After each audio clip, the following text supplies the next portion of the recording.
terror strikes a southern town. These women were savagely beaten, strangled with a stocking, and raped.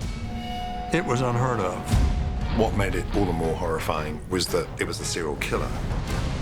Dubbed the Stocking Strangler, the killer strikes at will. The police seemed so powerless. When a suspect is finally tracked down, He was a pimp. He was a professional burglar. He was a puzzle. he's convicted and sentenced to die.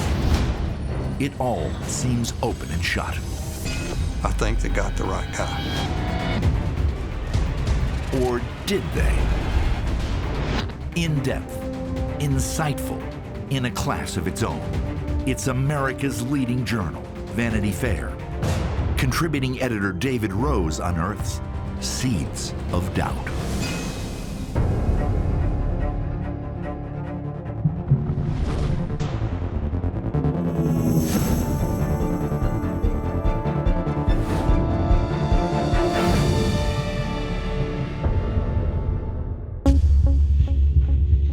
The people of Columbus, Georgia, like to think of their town as friendly and safe.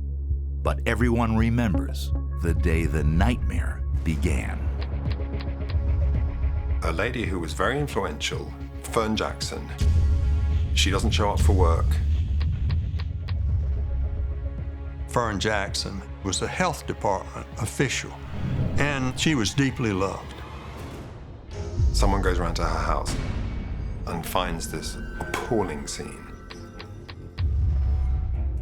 She was found on her bed, and she was beaten on the left side of the face.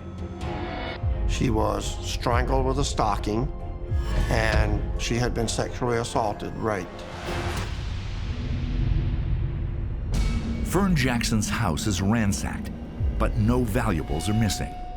The brutal killing sends shockwaves through Columbus, Georgia's second largest city, still grappling with a history of racial tension. People here are going to hate me for saying this, but it was a racist community to begin with, and it has a violent history.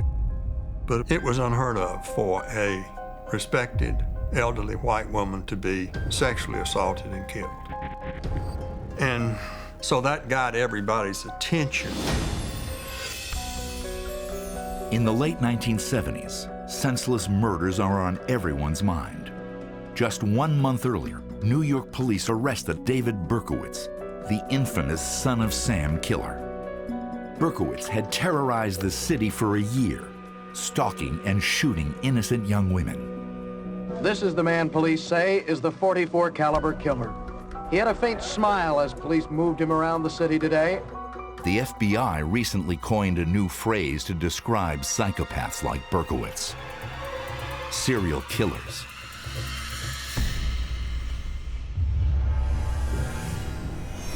Things like that just didn't happen in the neighborhood where Fern Jackson lives.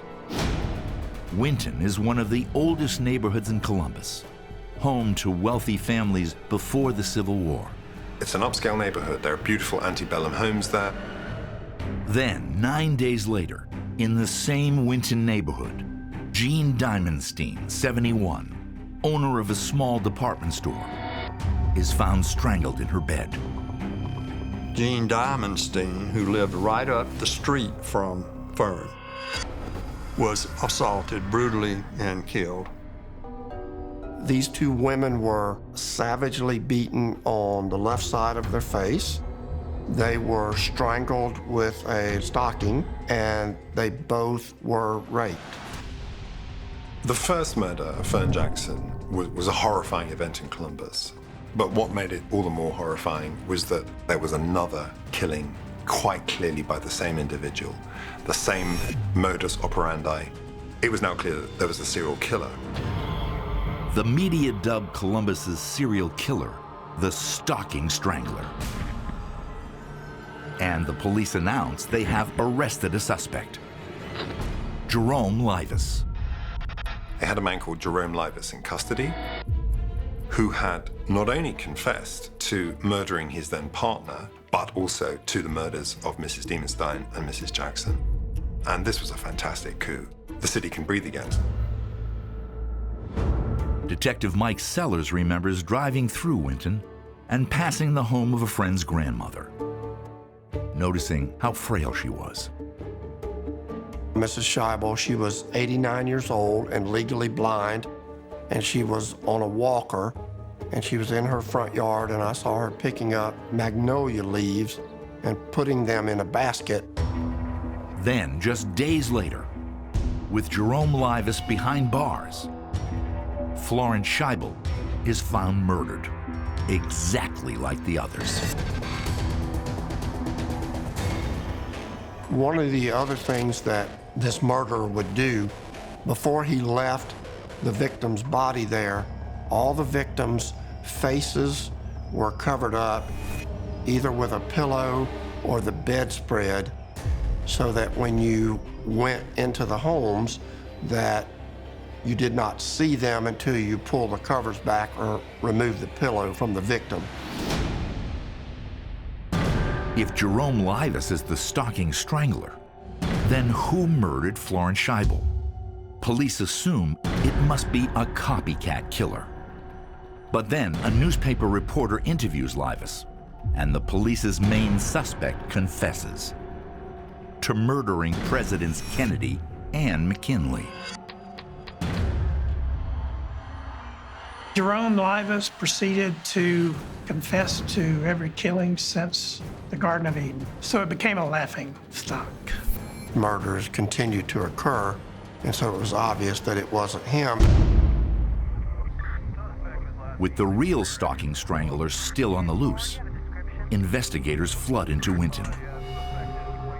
They began to put more police officers in uniform in the Winton area, especially at night, to patrol the area for anyone that was walking in the area, to stop them and ID them. It wasn't even confined just to the police. There were state troopers, there were soldiers from Fort Benning, the huge military base, which is right next door to Columbus. But just 4 days after Florence Scheibel's murder, and despite the massive police presence, Martha Thurman, a 69-year-old schoolteacher, becomes the Stocking Strangler's 4th victim. The community reacted in various ways, from panic to fear to anger, and the police weren't immune. It was not a police department prepared for such a case. They had no leads, they had nothing. There was a growing sense of horror and outrage and anger that the police seemed so powerless to do anything about these crimes. The town froze in fear. People were leaving lights on all night. People were spending the night with relatives. People were getting with their neighbors and attaching panic buttons. Police go door to door to identify possible victims, elderly single white women. Young officers are assigned to guard them after dark. So we virtually went in and sat in the dark while these ladies slept, hoping that the killer would attempt to break in the house. December 28th, 1977, sometime after midnight, the Strangler assaults and kills 74-year-old Kathleen Woodruff. She was strangled with a scarf that was, if I remember correctly, a University of Georgia emblem scarf. The city was virtually going nuts. Shortly, they formed a task force, and they put some of the best police they had on it. The undercover agents were everywhere. Weeks pass without an attack. Then, in one night, the Strangler strikes with a boldness that shocks everyone. It was a night in February 1978. It's still known as the Night of the Terrors, where a lady was woken up being attacked by the Strangler, and she pressed a panic button. 74-year-old Ruth Schwob, who is trained in judo, manages to fight off her masked attacker. And the killer ran away. Now, Within minutes, the whole place was surrounded by law enforcement vehicles. What does the killer do? He quietly climbs into another woman's house, rapes her and murders her, and slinks away completely undetected. The body of Mildred Borum, 78, is found later that day by police. She had been strangled with the Venetian blind cord that had been ripped down from her window. That was number 6. For a time, the killings stop. Some speculate that the strangler has moved on, scared off by the massive law enforcement operation. Unfortunately, there was a number 7. This was the very first case that did not occur directly in the Winton neighborhoods. This one occurred on a street called Steam Mill Road, and this was probably 5 miles from the Winton neighborhood. The lady's name was Janet Kofer. The killer treated Janet Kofer in the way that he had the others. He raped and strangled her, but he also bit her savagely on her breast, and he left a deep bite wound. Imagine the fear that overtook the city at that time, that now he's not just on this 1-2 mile neighborhood area, now he's going out in the city other places. So it became frantic. Columbus awaits the next victim. No one doubts now that the Stocking Strangler could strike anywhere.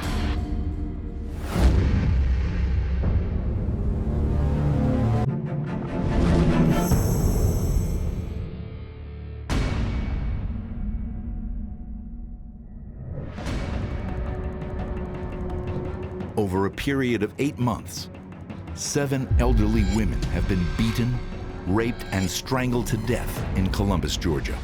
Nobody was in custody. There were no plausible suspects for these crimes. Searching for any clue, the task force investigating the serial killings begins to look at burglaries that occurred around the time of the murders.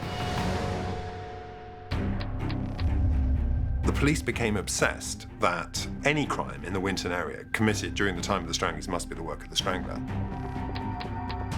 The thought was, between those detectives and the rest of us, that no one in their right mind would burglarize a house in Winton with all the police out there crawling everywhere unless they were the killer. Less than a month after the first murder, an intruder enters the home of 2 elderly sisters, Callie East and Nellie Sanderson. Fortunately, that night, Nellie Sanderson's son Henry and his wife are visiting for a few days. This burglar, if you will, looked in their room, then went to the other bedroom and opened the door and found Mr. Sanderson and his wife asleep. When Henry wakes up the next morning, his car is missing. The police find the vehicle a few days later. The gun Sanderson kept in the glove compartment is gone. Mr. Sanderson had a Ruger .22 caliber pistol in the glove box of his car, and that pistol was taken. Police speculate that the thief intended to attack the elderly women and was only deterred by Henry Sanderson's presence. They suspect that the man who stole Sanderson's car is the Stocking Strangler. If they can locate the missing gun, police believe they'll find the killer. They had a picture of the stolen weapon on the front page of the paper, and they became convinced that this would help them track the strangler. We never got any useful response from that gun being displayed that I remembered, so that was a dead end. It has been a year and a half since the first murder. The task force has spent more than $1 million and questioned 16,000 people. All of their leads are exhausted. The task force was essentially wound down and became a much smaller unit, just a handful of people. We, as police officers, felt like that this person was either deceased or he was in prison somewhere. But we always kept a hope that we would be able to clear this. Nearly 6 years pass when Henry Sanderson calls the police. He wants to know if his stolen gun was ever found. My ex-partner, Detective Wiggins, came to me and said, "Hey, I've got this guy. He says something about a Ruger 22. I said, "That's the gun that we were thinking may have been stolen by the Strangler." So I went downstairs to our record division and I had the young lady send a teletype nationwide to all police departments. This time, they get a hit. Amazingly, I got one response on the gun, and it was from the Firearms Division of the Michigan State Police in East Lansing, Michigan. The .22 caliber Ruger is registered in Kalamazoo, Michigan, to a man named Aaron Sanders. The gun originally belonged to his cousin, Carlton Gary. It's the first time Detective Mike Sellers has ever heard the name, but he'll soon discover that Gary has a connection to Columbus, Georgia. Carlton Gary was partly raised in Columbus by two aunts. His father left home when Carlton was very young. People in Columbus remember when his mother sent him out on the street when he was 6 years old to dig food out of garbage cans. He had a brutal upbringing. If there ever was a child who was, from the get-go, tossed on the refuse heap, it was Carlton Gary. His juvenile record is this long. I'm not exaggerating. Amazing document. Arrested early. He was a pimp.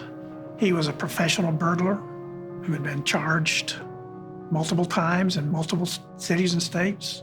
He was a puzzle. Could police have just stumbled onto the Stocking Strangler?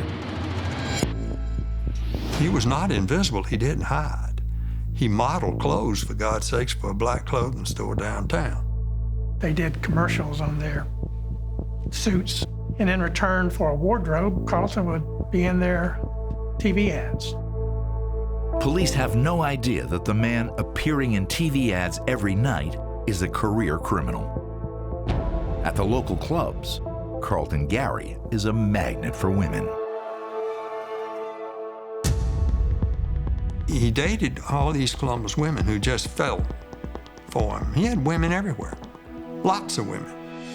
I had great difficulty in trying to equate this guy who had lovely girlfriends, who had clearly very normal sexual relationships with young black women, with this horrendous, crazed killer. In 1984, when police cross-reference Gary's fingerprints with those found at the crime scenes, they find a match. I took the prints downstairs to our ID technicians, and I said, "Please check that print from Miss Woodruff's screen." He said, "It matches." There was no doubt, this is it. This is him. But when the police try to track down Gary, he's no longer in Columbus. An intense statewide manhunt begins. About 5 o'clock in the afternoon on May the 3rd, we got a call that the Albany, Georgia Police Department had located him. Their SWAT team had arrested him for us. The media is waiting when the Columbus police return with the man they say is the Stocking Strangler. He was like a rock star coming down that hall. He was just checking everybody out. And cameras were rolling, flashes, strobes. And he wasn't fazed in the least. We brought Carlton Gary into the detective office. He said he wanted to get straight with us, and he said, I was in those houses, but I wasn't alone. I burglarized the houses, and somebody else killed the old ladies. And we said, if you didn't kill the ladies, who did?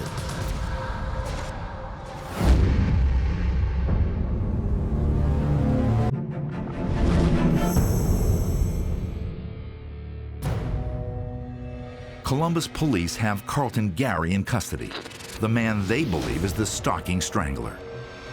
But Gary swears he hasn't killed anyone. And we said, if you didn't kill the ladies, who did? And he said, a friend of mine, his name is Malvin Alamichael Crittenden. I was there with this other guy, Crittenden. I saw what happened, I saw what he did. He went into these houses and he committed the crimes and I didn't. Crittenden's prints are tested. They don't match any found at the crime scenes. Police rule him out as a suspect. But when 70-year-old Columbus resident Gertrude Miller sees Carlton Gary's arrest on the TV news, she says she recognizes him right away. She was a person who lived just outside of the imaginary lines of Winton, in a neighborhood very close to where Carlton Gary grew up. She's this very well-educated Catholic woman who'd worked in civil rights in Mississippi in the 1930s and who had run a integrated nursery for black children for 30 or 40 years. On the night of September 11th, 1977, 5 days before the Stocking Strangler's first murder, an intruder breaks into Gertrude Miller's home and viciously attacks her. He beat her on the left side of the face. He strangled her and sexually assaulted her and left thinking that she had died from asphyxiation, from strangulation, but she survived. When police question Gertrude Miller after the assault, she is unable to identify her attacker. Until, more than 6 years later, she sees Carlton Gary on her living room television. She was sitting with her daughter watching TV and she said, "That's him." The evidence against Carlton Gary seems crystal clear. They've got fingerprints. They have, most compellingly, the testimony of Gertrude Miller.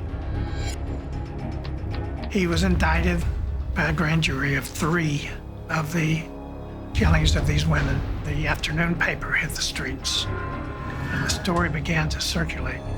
There was a true feeling of relief.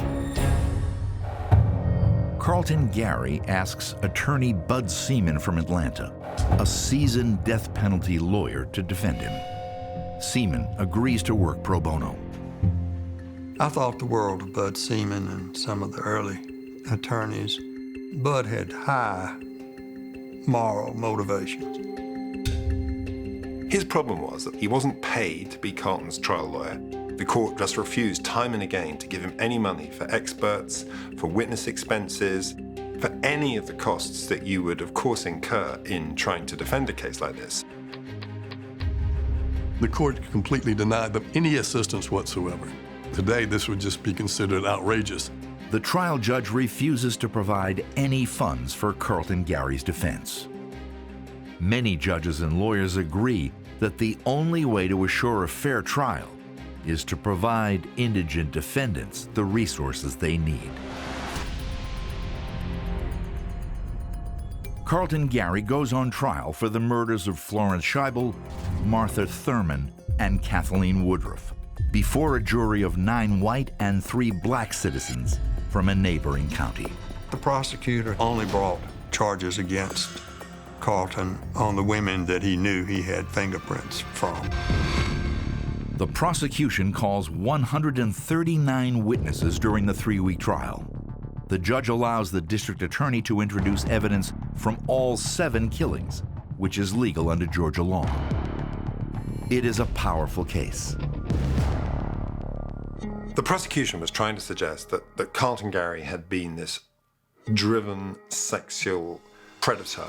From 1970 onwards, he had had this fiendish, murderous interest in elderly women. So the prosecution had all the resources of the Georgia Crime Lab and other experts that they could bring into the case, but the defense was not allowed to have any funds. His defense was defenseless. He had a single lawyer without any funds, without any resources to assist him. The verdict came quickly. We, the jury, find the defendant guilty of the murder of Florence Burr Scheibel, count 1, indictment 48573. Guilty of 3 slangs, murders. The sentencing came quickly, execution. At the time, that would have been in Georgia's electric chair. It is further ordered and adjudged by the court that the defendant Carlton Gary shall be executed. The people of Columbus celebrate the verdict. But Carlton Gary insists that he's not guilty. He believed that he had not had a fair trial and that he was innocent. Year after year, a series of lawyers petition the court for a new trial. After 10 years on death row, Carlton Gary's defense team finds a new ally, British investigative reporter David Rose. It was the summer of 1996, 20 years ago. I headed down to Columbus to look at the way the death penalty was working there. And you don't have to be in Columbus, Georgia for very long until you hear the name Carlton Gary and about the Stocking Stranglings case. I thought this was a case that merited further attention, and some very strange things had happened at his trial. There was evidence even at that early stage which suggested that, he may well have been wrongfully convicted, that he was in fact innocent of these crimes. He has the way of getting people to talk to him. At some point I said, listen, David, you're helping us so much. Why don't we make you an investigator in the case? Because you're doing it already. Rose begins speaking with members of the original task force who worked on the 20-year-old case. Most of them tell Rose that Carlton Gary got what he deserved. But one man isn't so sure. A GBI agent came to us who had been part of the task force, and he said there was a footprint at one of the entries of one of the crimes. He had photographed this footprint, he'd measured it, and it was a size 9 sneaker. It was quite clear that this must have belonged to the killer. Carlton Gary has size 13.5, size 14 feet. In his view, it was one of the most critical pieces of physical evidence. It was totally hidden from Carlton Gary's trial. Equally troubling, a mysterious cast of the strangler's teeth made from the bite mark on the breast of Janet Kofer, the killer's final victim. The existence of the bite cast was withheld from the original defense team. Where was this cast? Nobody had any idea. It had apparently been disappeared. Then, in 2005, thanks to pressure from Carlton Gary's lawyers, the missing evidence is located. The new coroner found this bite mark mold that had been lost for years. Physical evidence, evidence that we're not talking about whether some witness is changing their story. This is physical evidence that doesn't lie. Carlton Gary's teeth are unusually clean and even and straight. The Stocking Strangler had teeth that were out of alignment with wide gaps. Carlton Gary's teeth do not match those of the person who bit the breast of Janet Kofer. Could Carlton Gary be an innocent man?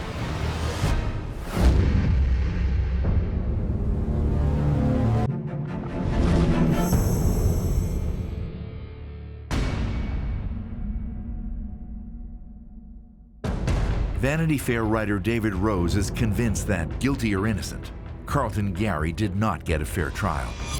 The story gets more complicated when Rose learns about another murder in upstate New York.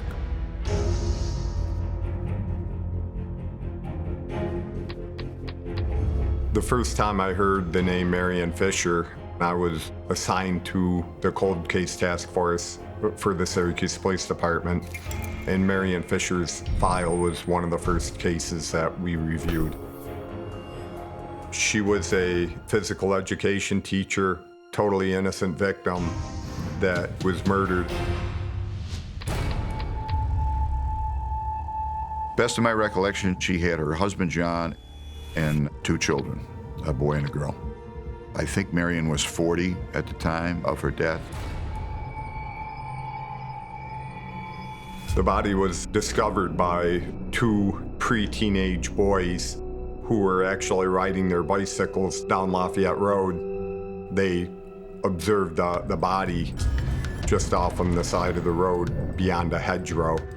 She had been strangled and she had been sexually abused. Marion Fisher's body is found 3.5 miles away from the bar where she had been seen the night before. Marion Fisher and her husband had been out the previous night at a place called The Barge, and they had a couple of drinks there.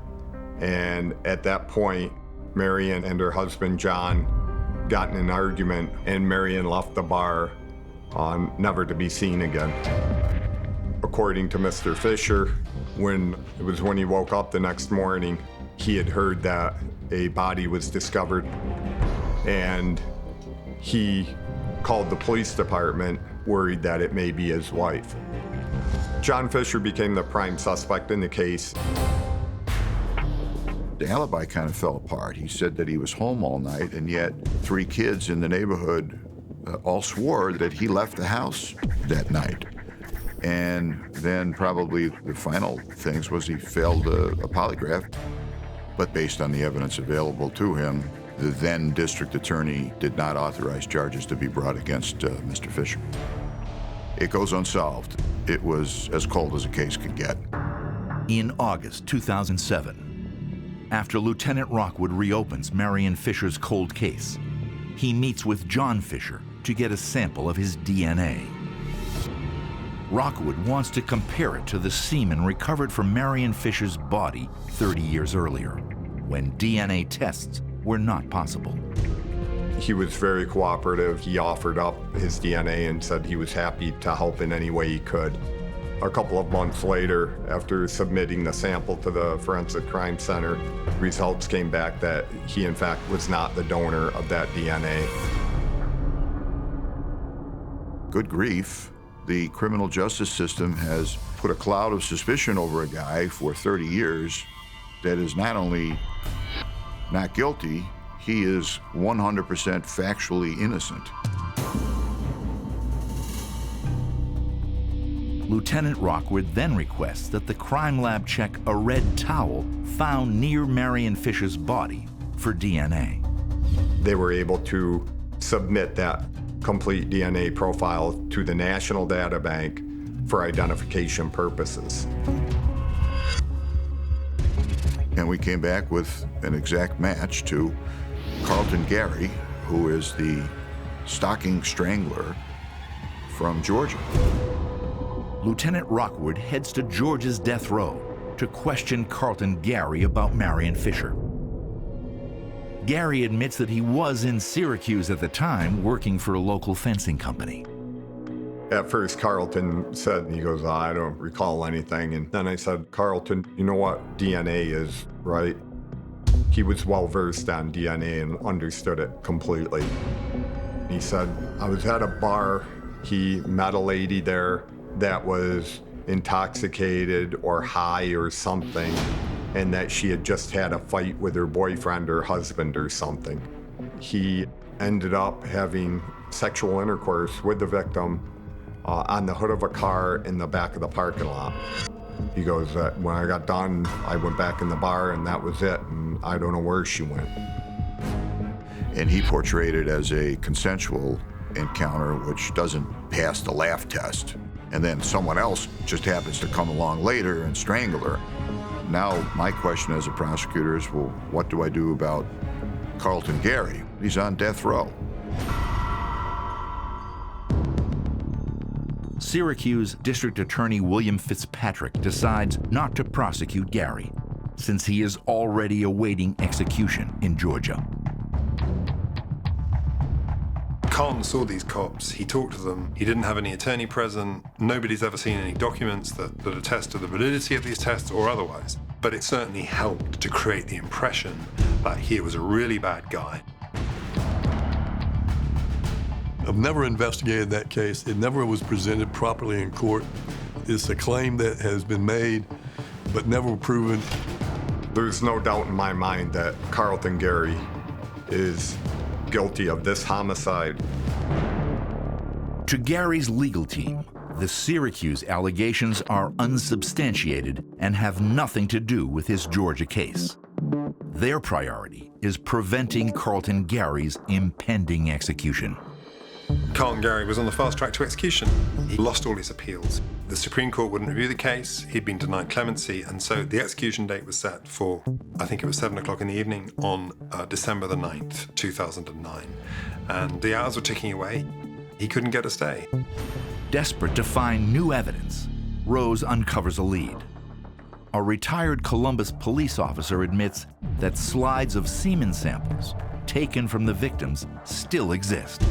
The defense was told all of the samples had been destroyed years earlier. They bring out this box and they put it on the table, and we opened the box, and then I realized what they were. I knew we had the key piece of evidence. But despite the newfound evidence, no court will postpone Carlton Gary's scheduled execution. Here was this extraordinary evidence, on top of all the other evidence that had been hidden all these years, and nobody would give Carlton a stay. I thought that was it. I woke up the next morning, Carlton was going to be dead. But the case of the Stocking Strangler will take one more unexpected turn.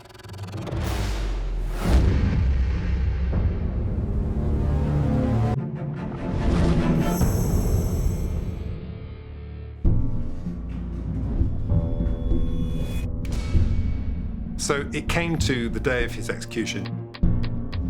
It was right before Christmas. And I am down there at the prison talking to Carlton for the last time. He had said goodbye to his family. They had already prepared him for execution. We were driving, and I looked at my watch, and I told my wife, I said, Carlton Gary is about to be executed. My cell phone rang, and it was actually Michael McIntyre, Jack's colleague, saying, "We got a stay of execution. It's incredible. You know, Carl isn't going to die tonight." The Georgia Supreme Court had stayed the execution and was allowing the DNA evidence to go forward. Saying that the items that had been found in the Columbus Police Department from the crime scenes had to be DNA tested to see if they matched Carlton Gary. And we had them sent to the GBI crime lab to test for DNA. This is what can tell us once and for all whether Carlton Gary is guilty. There were samples from 3 victims, 2 of whom Gary was convicted of killing, Martha Thurman and Kathleen Woodruff, and another he was suspected of killing, Jean Diamonstein. Gary was never charged with her murder. The most important result initially appeared to be completely sensational. He did not match the semen left on Martha Thurman's body. The Woodruff sample turns out to be inconclusive, but the Diamonstein sample tells a different story. In the Diamonstein case, one of the samples we sent to the GBI crime lab to test, and they came back and said, well, that matches Carlton Gary's DNA. Well, they say that this shows that Carlton Gary was actually the killer. He was never charged with Jean Diamonstein's murder. Given the contradictory DNA results, the defense searches for more physical evidence. The defense discovered that there were yet further items belonging to Gertrude Miller, the woman who had survived the Strangler's attack and been raped but not murdered. She identified Carlton in court in what was unquestionably the most dramatic single moment of the trial. That's the man. That's the man. That's the man. There was night clothing that she had worn to the hospital after her attack. And that clothing had some stains on it. So we find this clothing at some police agency. And they came back with a DNA result that said he could not have been the perpetrator of the crime with Miss Miller. So when she had said to the court, he's the man who did this, well, she was mistaken. This all led us to file what's called an extraordinary motion for new trial based on newly discovered evidence, which is what's now pending before court in Columbus, Georgia. The contradictory DNA results, if shown to the original jury, might have created enough reasonable doubt to change the verdict. Judge Jordan has given us the opportunity to present to him for the first time, that no other court's ever heard before, the full nature of all the physical and other evidence that raises questions about Carlton Gary's guilt. The judge must now decide if the evidence warrants a new trial. I think we're entitled to a new trial under the law. I think at long last we would have the trial that he should have had more than 30 years ago. And then we'll have a jury actually decide this case knowing all the facts. The thing about the legal process, it's imperfect. It's not a search for the truth, ultimately. It's a contest between a prosecutor and a defender. And it's an attempt to test the evidence you have. Based on the preponderance of the evidence that I heard presented at the trial and my own research, I think they got the right guy. There has never been a day in my life or in my career since arresting Carlton Gary that I have not believed 110% that he is guilty. Carlton Gary is a monster. He has brought such pain and misery to many, many folks. I have no reservations about saying he never got a fair trial, not one reservation whatsoever. But all the science tells me he didn't do it. All the circumstances surrounding this case says he didn't do it. There is certainly more than a reasonable doubt about his guilt. I have absolutely no doubt that Carlton Gary was railroaded. He didn't get a fair trial. What you see in the violations of the law, the violations of the Constitution, is a kind of tip of the iceberg. And my gut feeling now is he didn't do it.